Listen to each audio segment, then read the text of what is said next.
semuanya. Kali ini saya akan membahas materi mengenai larutan dan juga koloid. Pengertian larutan. Larutan adalah campuran homogen yang terdiri dari zat terlarut dan juga zat pelarut, yang dimana semua komponennya tergabung menjadi satu dan terlihat menjadi seperti satu zat. Selanjutnya, komponen larutan. Komponen larutan terbagi menjadi dua, yaitu yang pertama zat terlarut atau biasa disebut solut, dan yang kedua adalah zat pelarut atau yang disebut sebagai solvent.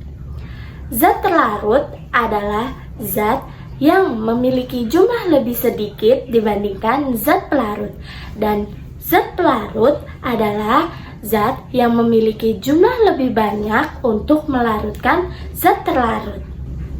Dapat kita ketahui, contoh nyata dalam kehidupan yang biasa kita lihat adalah air dan gula. Air adalah zat pelarut dan gula adalah zat terlarut, di mana ketika gula dicampurkan dengan air lalu diaduk menjadi satu, maka akan terlihat seperti satu zat yang sama dan tidak terlihat dua zat yang berbeda. Kemudian jenis-jenis larutan. Jenis-jenis larutan terbagi menjadi dua, yaitu larutan elektrolit dan larutan non-elektrolit. Apa itu larutan elektrolit? Adalah larutan yang dapat menghantarkan energi listrik, sedangkan larutan non-elektrolit adalah larutan yang tidak dapat menghantarkan arus listrik. Kemudian, larutan elektrolit terbagi menjadi dua, yaitu elektrolit kuat dan elektrolit lemah. Elektrolit kuat adalah zat yang terionisasi secara sempurna di dalam air, sedangkan elektrolit lemah adalah zat yang terionisasi hanya sebagian saja di dalam air. Baik, saya akan menjelaskan beberapa macam-macam satuan konsentrasi yang digunakan dalam kimia. Konsentrasi. Konsentrasi adalah ukuran yang menunjukkan banyaknya zat terlarut yang terdapat dalam sejumlah tertentu larutan atau pelarut. Nah, pertama yaitu persen berat. Satuan ini menunjukkan jumlah gram zat terlarut dalam setiap 100 gram larutan. Yang kedua, persen volume. Satuan ini menyatakan jumlah mililiter zat terlarut dalam setiap 100 ml larutan. Ketiga, persen berat per volume. Satuan ini menunjukkan jumlah gram zat terlarut dalam setiap 100 ml larutan. Selanjutnya ada part per million atau ppm dan part per billion atau ppb. Kedua satuan ini digunakan untuk menyatakan konsentrasi yang sangat kecil. ppm berarti satuan bagian zat dalam 1 juta bagian larutan, sedangkan ppb berarti satuan bagian zat dalam 1 miliar bagian larutan.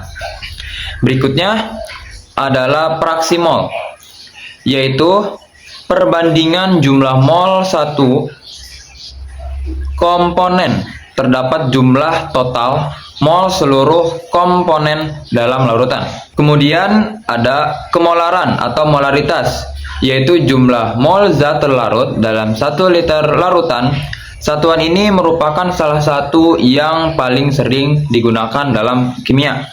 Selain itu, terdapat kemolaran atau molalitas, yaitu jumlah mol zat terlarut dalam 1 kg pelarut.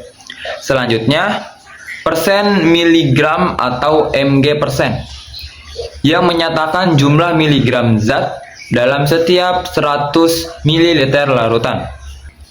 Ada juga ekivalen, yaitu satuan yang menyatakan kemampuan suatu zat untuk bereaksi, terutama dalam reaksi asam, basa, dan elektrolit.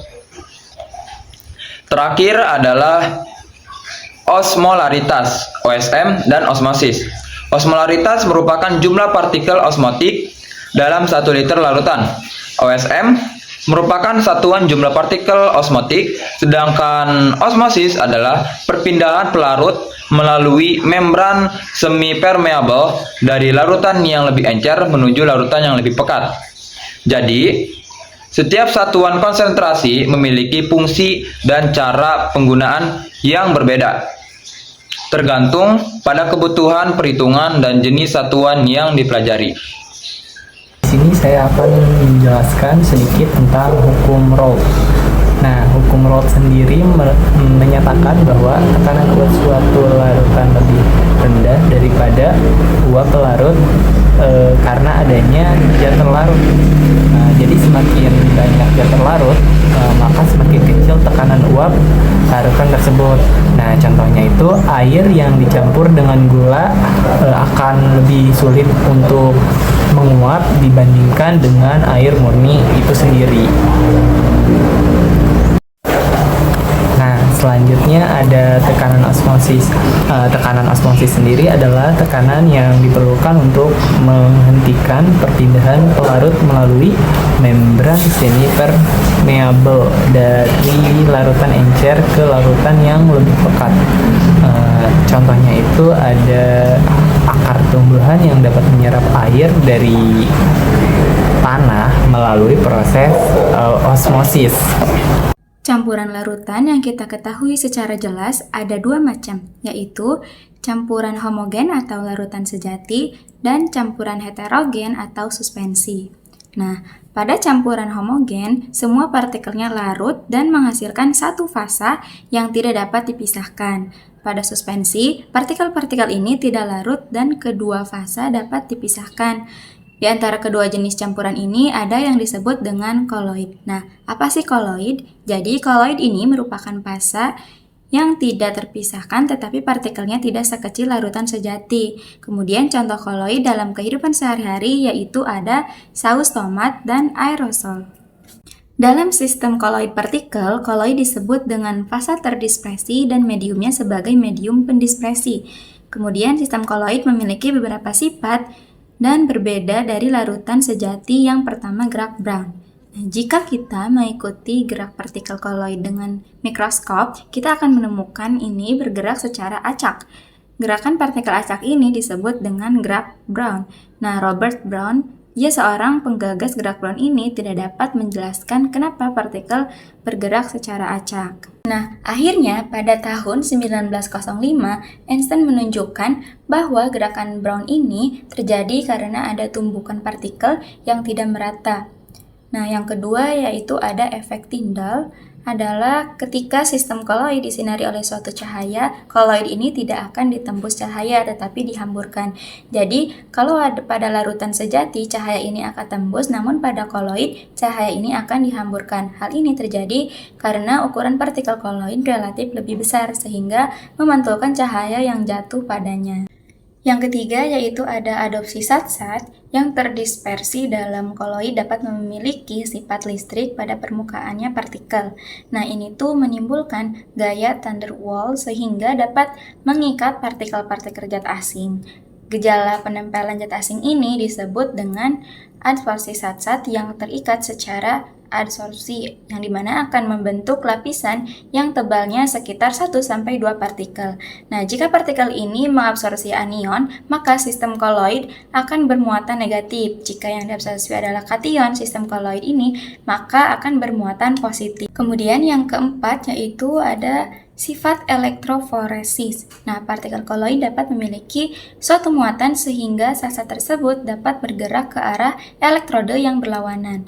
Nah, muatan migrasi partikel koloid ini disebut dengan elektroforesis. Nah, contoh dari penggunaan elektroforesis ini adalah dalam industri mobil. Nah, yang dimana pada saat mobil mau dicat, badan mobil dialiri muatan listrik yang berlawanan dengan muatan yang terdapat pada cat. Akibatnya, cat ini akan menempel dan akan lebih kuat. Nah, sifat yang terakhir yaitu ada sifat dialisis. Nah, jadi apa sih dialisis ini? Jadi dialisis adalah sebuah teknik permurnian koloid yang berdasarkan pada perbedaan ukuran partikel. Nah, dialisis dilakukan dengan menempelkan atau menempatkan sistem koloid dalam kantong yang memiliki membran semi permeable. Selanjutnya, membran ini direndam pada air ion-ion pada medium berdispersi lebih kecil daripada partikel koloid, sehingga ion ini dapat pindah dan keluar dari sistem koloid. Partikel koloid akan tetap berada dalam kantung membran.